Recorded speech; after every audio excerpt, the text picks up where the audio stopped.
구약성경 신명기 18장 21절에서 22절 말씀입니다. 우리 같이 한 목소리로 함께 읽겠습니다. 네가 마음속으로 이르기를 그 말이 여호와께서 이르신 말씀인지 우리가 어떻게 알리요 하리라. 만일 선지자가 있어 여호와의 이름으로 말한 일에 증언도 없고 성취함도 없으면 이는 여호와께서 말씀하신 것이 아니요 그 선지자가 제 마음대로 한 말이니 너는 그를 두려워하지 말지니라. 아멘. 어떻게 분별할까라는 제목으로 설교하려고 합니다. 어떻게 분별할까? 앞서 우리가 바로 앞에 살펴보았던 것처럼 하나님께서 한 선지자를 세우셔서 언제나 하나님의 말씀을 우리에게 전해 주실 것인데, 하나님이 택하신 선지자라 할지라도 그 사람이 하나님은 아닙니다. 그리고 그 선지자가 하나님의 말씀을, 그래서 하나님의 말씀을 전할 때도 있고 또 자기의 생각을 말할 때도 있게 되는 겁니다.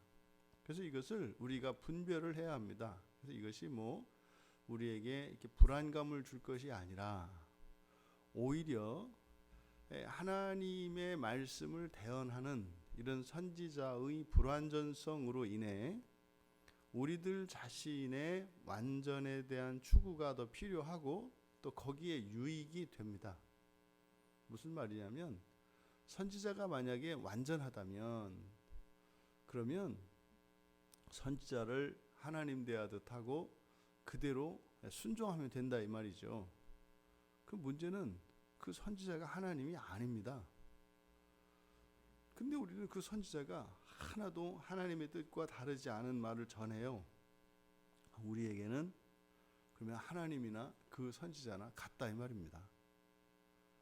그리고 우리는 순종과 불순종의 문제만 가지고 고민하면 되겠죠.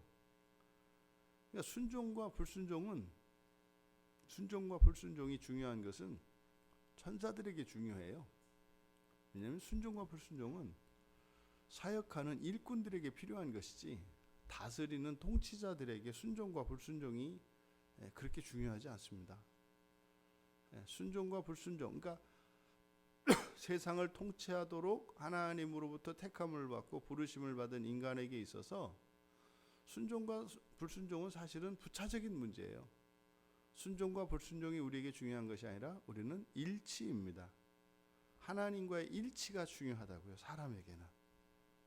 그러니까 순종과 불순종은 자신의 인격적인 판단과 감정에 따른 자연적인 것이라야지 우리는 그 뜻대로 했느냐 안 했느냐가 중요한 게 아니다 이 말이에요. 그러니까 천사들은 순종이 가장 중요합니다. 그래서 선지자의 이런 불완전성, 그것은 우리들의 이성적 판단력, 그러니까 우리의 지성을 개발시켜준다 이 말이에요. 그러니까 저 말이 정말로 하나님의 말씀과 일치하는가 일치하지 않는가 끊임없이 생각을 해야 되고, 그리고 그것을 분석하고 해석하고 그리고 성경과 대조해야 된단 말이죠. 그렇게 함으로써 그 선지자의 불완전성은 사람이 지성을 개발하고 하나님의 지성에 이르기까지 끊임없이 노력하고 애써가야 할 절대적인 이유와 필요의 원인이 되는 게 바로 선지자의 불완전성이다 이 말입니다.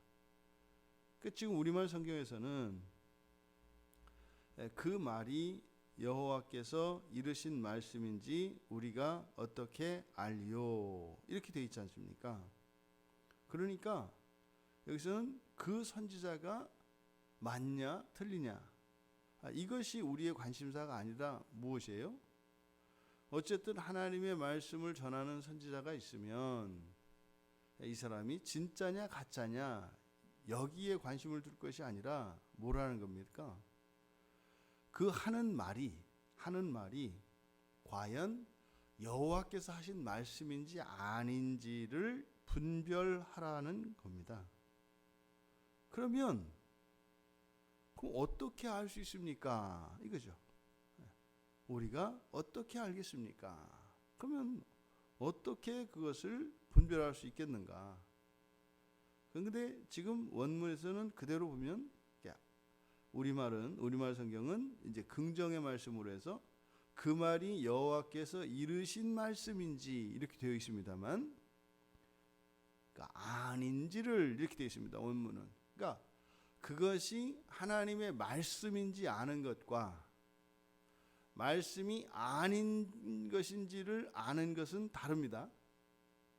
그러니까 우리가 그게 하나님의 말씀인지 안다라고 하는 것은요, 우리가 모르는 것을 말을 하면, 내가 모르는 것을 다른 사람이 말을 하면 그거는 그렇다 아니다라고 판단할 수 있는 게 아니죠.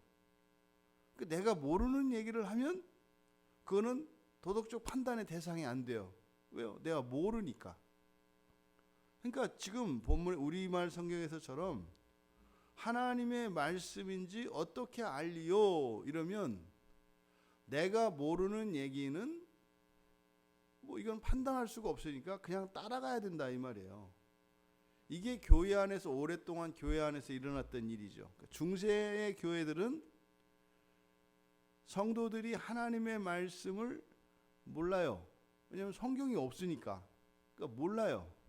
모르는 상태에서 설교자가 사제들이 얘기를 하면 판단할 수가 없으니까 이거를 하나님의 말씀이려니 하고 따라갈 수밖에 없다 이 말이에요. 그러니까 이게 오늘날 교회에서도 이런 일이 일어날 수 있습니다. 교인들이 성경을 몰라요. 성경을 안 봐요. 아는 게 없어요. 그래서 설교자도 이렇게 간을 보거든요. 이렇게 해보니까 뭐 무슨 얘기해도 상관이 없는 거예요. 왜? 그러니까 몰라. 전혀 이게 내가 지금 성경에 없는 얘기를 하는데 그것도 몰라. 그러면 어떻게 돼요? 계속 이상한 말을 하게 돼요. 뭐 이런 경우를 말하는 거죠. 그래서 여러분, 성도들이 성경을 보는 일은 교회의 순결을 지키고 진리를 지키는 데 있어서 절대적으로 필요합니다. 목회자들이 이렇게 성경을 보는 데 있어서 개인적으로도 봐야 되지만 목회자로서 성경을 보는 것은 우리말로 번역된 이 성경의 참뜻을 드러내는 것이 목회자들의 성경 읽기예요. 그럼 성도들은 그렇게까지 안 하셔도 돼요. 그냥 우리말로 번역되어 있는 이 성경을 계속 읽는 게 필요해요. 왜요? 알아야 판단할 수 있죠. 근데 판단하는 것은 뭐예요? 하나님의 말씀인지를 알라가 아니라 뭡니까? 하나님의 말씀이 아닌지를 분별해야 된다 이 말이에요. 아닌지를. 그러면 상대방이 아무리 박식하고 나는 정말로 내 지식이 아주 정말 몇이 안 되는 아주 소소한 요 정도 지식밖에 없다 하더라도 상대방의 말을 내가 모르는 이야기를 한다 하더라도 그것이 아닌지는 판단할 수 있습니다. 이해되시나요? 그러니까 구체적으로 여러분들이 설교를 들을 때 이해가 되고 믿어지고 이렇게 동의가 돼서 아멘 하는 것은요, 여러분들이 몰랐던 성경을 이야기해도 그게 하나님의 말씀이라는 것을 여러분이 알아요. 근데 여러분이 알았던 것을 가지고 이야기를 할 때 그때는 여러분들이 그것을 판단할 수 있지만 몰랐던 사실이나 몰랐던 내용을 얘기할 때는 그게 하나님의 말씀인지는 판단할 수가 없어요. 모르니까. 하지만 틀린 것인지 아닌 것인지는 알 수 있어요. 그러니까 여기서 여호와의 말씀이 아닌 것을 어떻게 알 수 있겠는가? 이것은요, 1차적으로는 성경에서 예를 들어서 하라고 했는데 하지 말라고 자꾸 반대로 할 때는 그것이 하나님의 말씀이 아니라는 걸 알 수 있겠죠. 하라 그랬는데 하지 마라 그러면 그건 아닌 거잖아요. 앉으라 했는데 서라 그러면 아닌 거잖아요. 그게 틀린 거잖아요.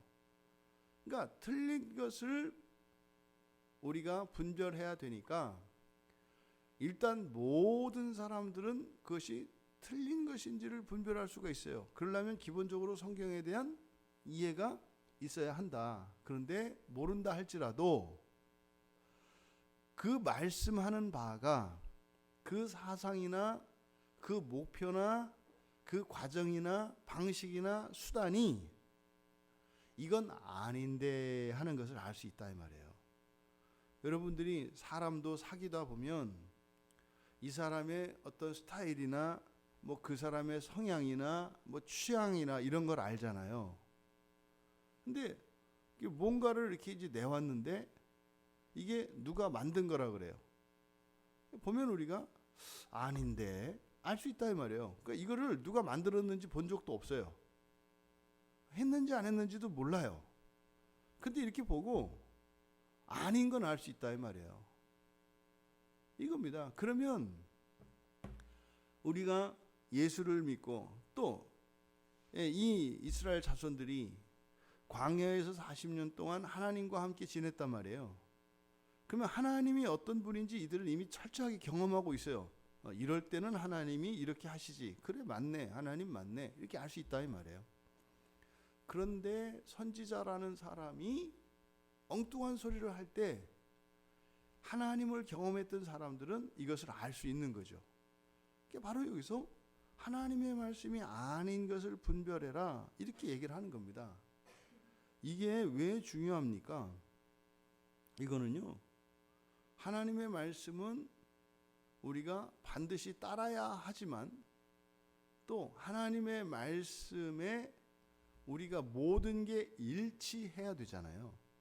순종을 떠나서 일치해야 된다고요. 그러면 정말로 하나님의 말씀인데 알겠어요, 머리로는.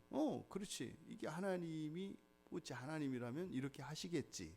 뭐 당연하지. 그런데 문제는 우리의 감정이 뒤틀리거든요.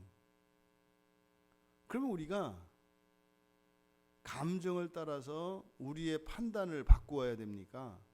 그러면 우리의 판단을 따라서 감정을 바꿔야 합니까? 이때 이 말씀이 하나님의 말씀이 아니라는 것을 우리가 확신할 수 있어야 돼요. 그러니까 하나님인 것을 할 때는 더 넓고 막연하지만 하나님이 아닌 것은 경험적으로 알 수 있다 이 말이죠. 그러면요, 우리의 감정을 바꿔야 되는 거죠. 우리의 판단이 아니라. 그래서 하나님의 말씀이 아닌 것, 이것을 분별하는 일이 너무나 중요하다.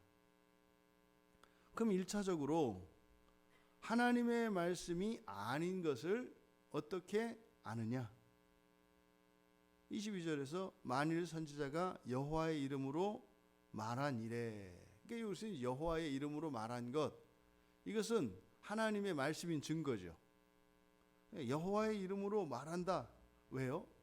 왜 여호와의 이름으로 말할 때 그것이 아닌 건 아닐까요?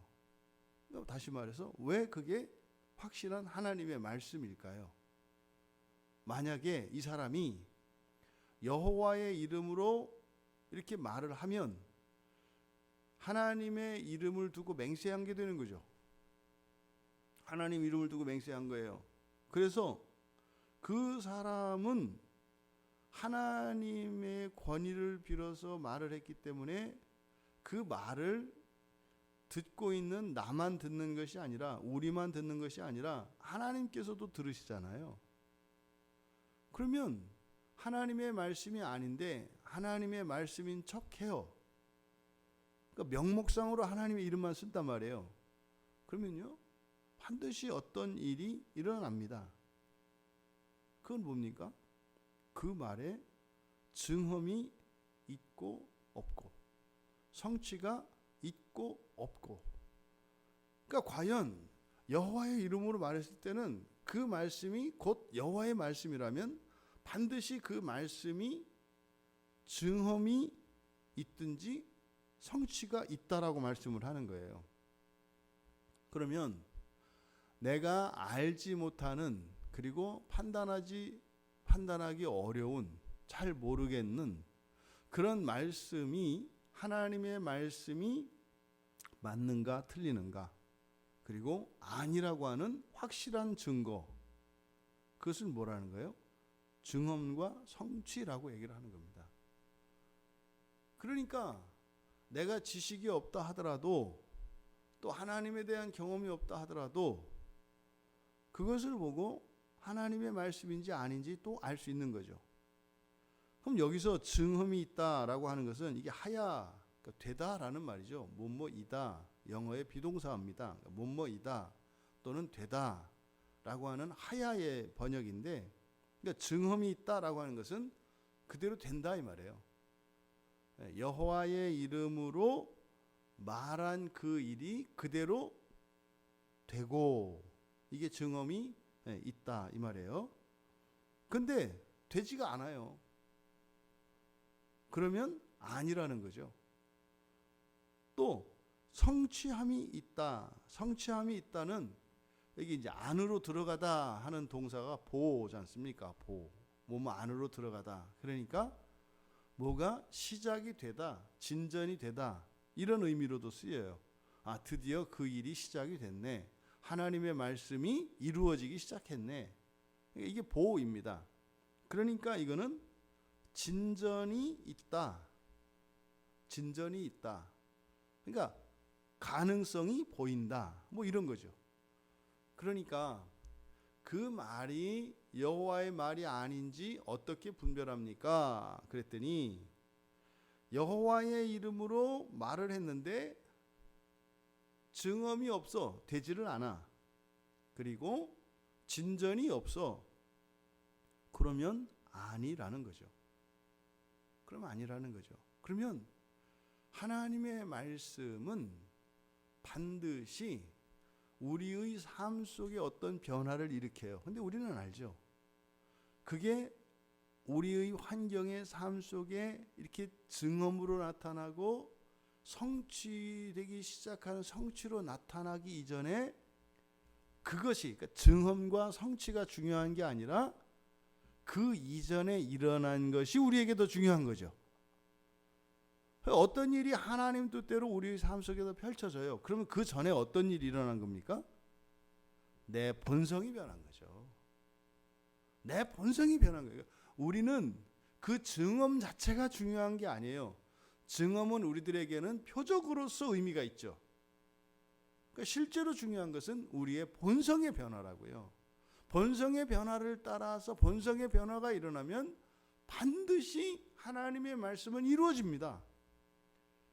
그리고 내 본성의 변화가 일어나기 시작을 하면 반드시 이러한 성취가 일어나기 시작을 합니다.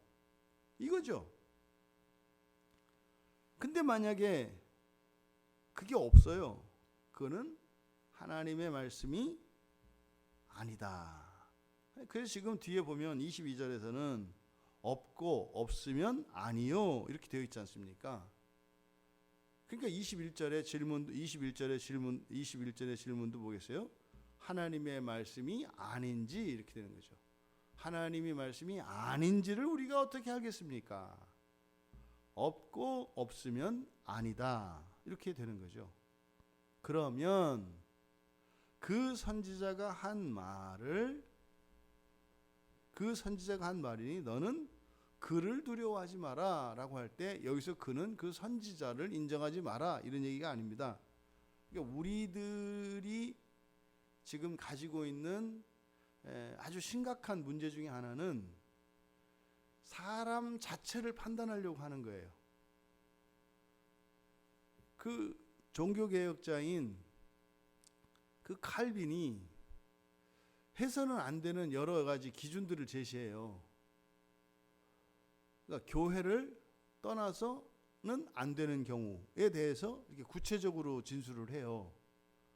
그 중에 하나가 목회자가 문제가 있다고 해서 또 교회에 일단 목회자 관련해서 목회자가 무엇을 잘못했다고 해서 또 목회자가 설교를 예를 들어서 교리에 맞지 않는 것을 가르쳤다고 해서 이래서 교회를 떠나면 안 된다 이렇게 얘기를 해요.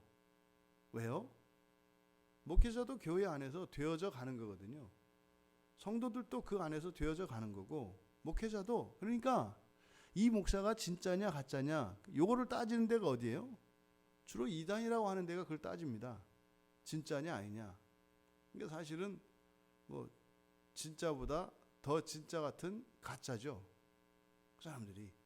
그러니까요, 원래 가짜는 진짜처럼 하는 거예요. 근데 진짜는 진짜인 척 안 해요. 그냥 진짜는 진짜니까.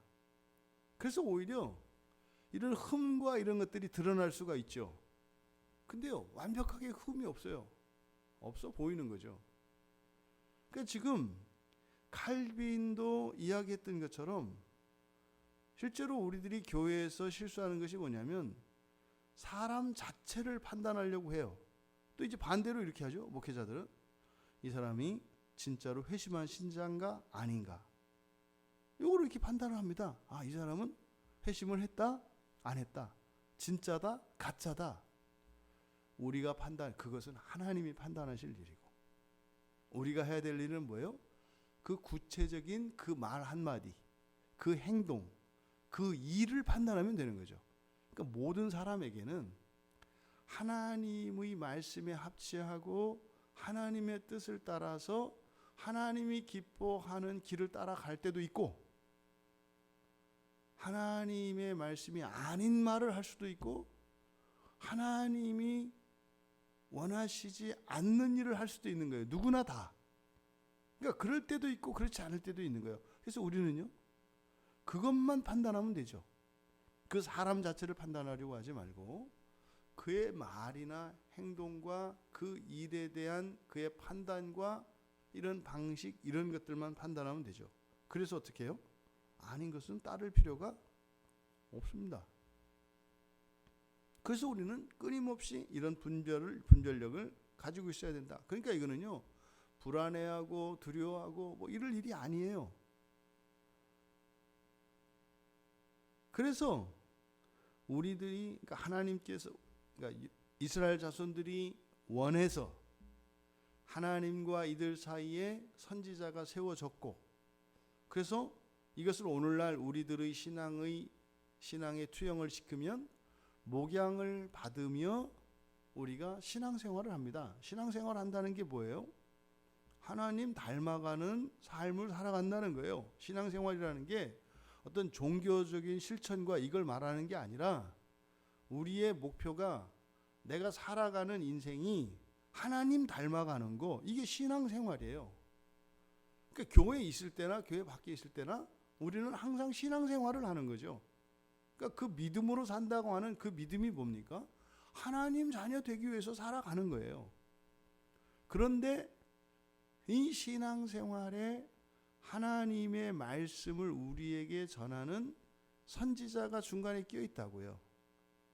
근데 그를 통해서 하나님께 가는 것이 아니라 어찌 보면 하나님은 내 앞에 계시고 그는 옆에서 나에게 가르쳐 주는 거죠.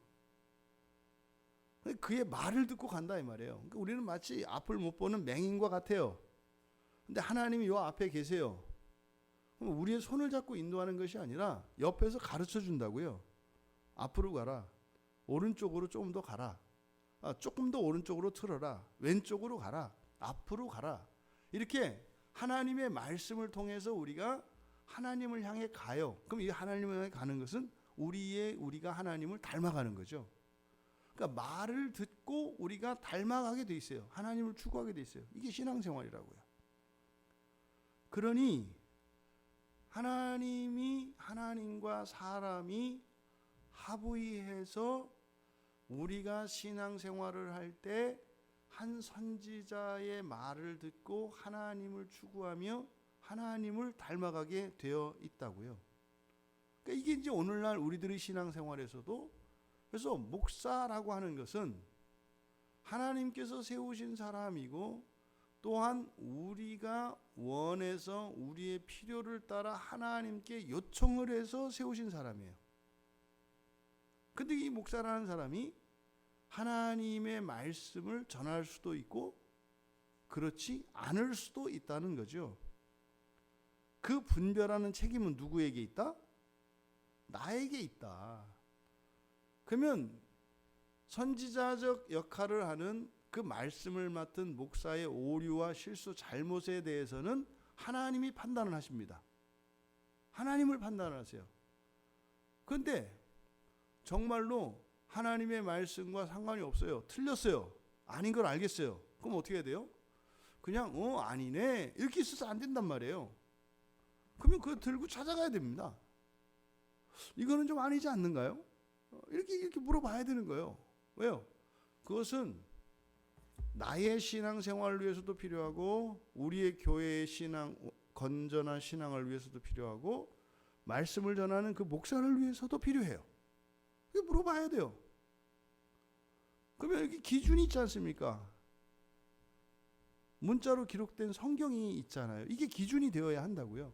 그러면 성경을 들고 가서 목사님 이게 이렇고 이러니까 이게 아니지 않나요? 이렇게 물어볼 수 있다 이 말이에요. 그러면은 보면 되잖아요.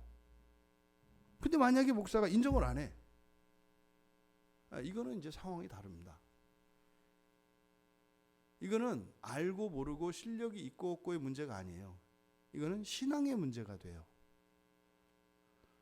성경의 가르침이 자신의 생각과 다르다는 것을 성경을 통해서 확인이 됐는데도 그것을 교정하지 않으면 이거는 또 다른 문제입니다.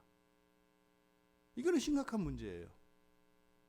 그러면 틀릴 수는 있지만 오류의 가능성은 있지만 하나님의 말씀과 다르다는 것을 알았음에도 교정하려고 하지 않는다면 이거는 심각한 문제입니다. 그러니까 이것은 목회자의 어떤 잘못이나 이것과는 또 다른 차원이에요. 완전히 다른 차원이에요.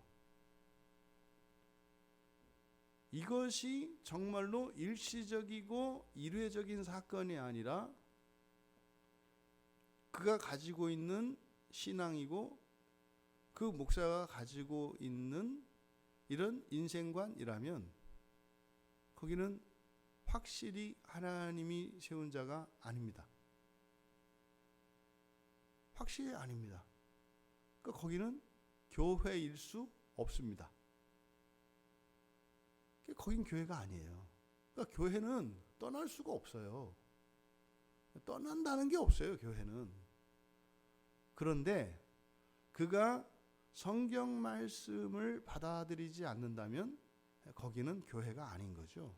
그래서 거길 떠나는 게 아니라 교회로 돌아와야 되는 거죠. 그러니까 지금 대부분 이단으로 가 있는 분들이 성경 이야기를 하지만 그분들이 그게 성경과 상관이 없다는 것을 알게 되면 어떻게 해야 돼요? 돌아와야 되는 거예요. 돌아와야 되는 거예요. 뭐 그것에 뭐 결과되어지는 구원에 관련된 이런 얘기는 논외로 하고 실천적으로 우리의 신앙생활이 그렇다. 요한복음 3장 34절에 하나님이 보내신 설교자는 반드시 하나님의 말씀을 하게 되어 있다고 그래요. 왜요? 성령을 한없이 주시기 때문에. 그러니까 목회자들에게는요, 성도들에 비해서 성령을 부어주시는 그 은혜가 훨씬 큽니다. 왜냐하면 말씀을 맡았기 때문에 그래요. 그래서 하나님이 보내신 설교자는 한없이 성령을 부어주시기 때문에 반드시 하나님의 말씀을 하게 되어 있어요. 그러면 그 목회자들을 통해서 가르쳐지고 선포되어지는 그 말씀이 하나님의 말씀이냐 아니냐, 그 기준은 성경이 되고, 그런데 성경에 구체적으로 기록되어 있지 않지만 이것을 적용하고 해설해서 하는 이야기들이 있잖아요. 그럼 그것이 그 말에 이런 사상이나 목적이나 이런 방법이나 가치가 하나님과 일치하는가 일치하지 않는가는 알 수 있어야 하지요. 이게 사실은 교회의 그 성장과 성숙에 절대적으로 필요한 부분입니다. 여러분들이 신앙생활을 할 때 목회자들에 의존해야 합니다. 목회자를 신뢰해야 합니다. 그런데 그 목회자도 불완전한 사람이라고 하는 것을 잊으시면 안 되고, 그래서 절대적으로 목회자를 신뢰하는 것, 이것은 성경의 가르침이 아닙니다. 분별해야 한다고 가르치고 있습니다. 그런데 분별은 어떻게 해라? 전체적으로 그 사람의 모든 것을 맞고 틀리고가 아니라 구체적인 말과 행동에 있어서 그것이 참으로 하나님의 말씀인가를 분별을 해라. 그렇지 않은 것, 잘못된 것이 있으면 어떻게 해라? 적극적으로 그것을 교정하는 노력을 해라. 그렇게 하려면 어떻게 해야 한다? 우리 자신이 하나님의 말씀에 대한 지식이 있어야겠고, 또 지식만 있어갖고 안 되죠. 하나님을 경험해야 합니다. 하나님을 경험하면 지식과 지식을 초월하는 판단력이 생기죠. 감입니다. 여러분들 특히 그런 거 아니에요? 뭐 여자에게는 뭐 6번째 감각이 있다. 감이죠. 그것도 절대 하면 안 되죠, 그죠? 이상한데, 근데 그게 어때요? 나만 이상한 게 아니라 모두가 이상해. 그러면 교회 공동체 안에서 그걸 성경을 가지고 확인을 해야 되는 거죠. 이렇게 여러분들의 신앙생활이 일방적으로 끌려가는 신앙생활이 아니라 주체적인 신앙생활이 되기를 바라고, 또 목회자 없는 독자적인 신앙생활이 아니라 목회자를 의지하는 또한 의존적인 신앙생활이 되기를 바랍니다. 이 두 개의 측면이 다 있어야 되는 거죠. 문제는 이게 뒤바뀌는 게 문제예요. 자주적으로 독립적으로 해야 될 것은 자꾸 의지하려고 그러고, 의지해야 될 것은 또 자기 마음대로 하려고. 이게 문제죠. 분별력을 키우시고 하나님을 경험하시고 하나님의 지식인 성경을 알아감으로 그렇게 서로가 서로를 위하여 기여하며 도와주고 도움을 받는 그런 건강한 신앙생활이, 또 건강한 인생이 우리에게 있기를 주님의 이름으로 축원합니다. 존귀하신 하나님, 우리가 늘 분별하며 살아갈 수 있도록, 신앙생활할 수 있도록 은혜를 내려 주십시오. 분별함에 있어서 두려워하거나 염려하는 것이 아니요, 하나님과의 인격적인 교제를 통하여 우리에게 축적되어진 하나님의 성품에 대한 경험들과 분명한 성경에 대한 지식을 통하여 서로의 말과 행동 속에서 하나님의 뜻을 분별할 수 있도록 도와주셔서, 그렇게 교회 공동체 안에 있는 모든 이들이 날마다 하나님을 더욱 닮아가고 성장하며 성숙해 갈 수 있는 은혜를 내려주시옵소서. 감사하며 예수님의 이름으로 기도하옵나이다.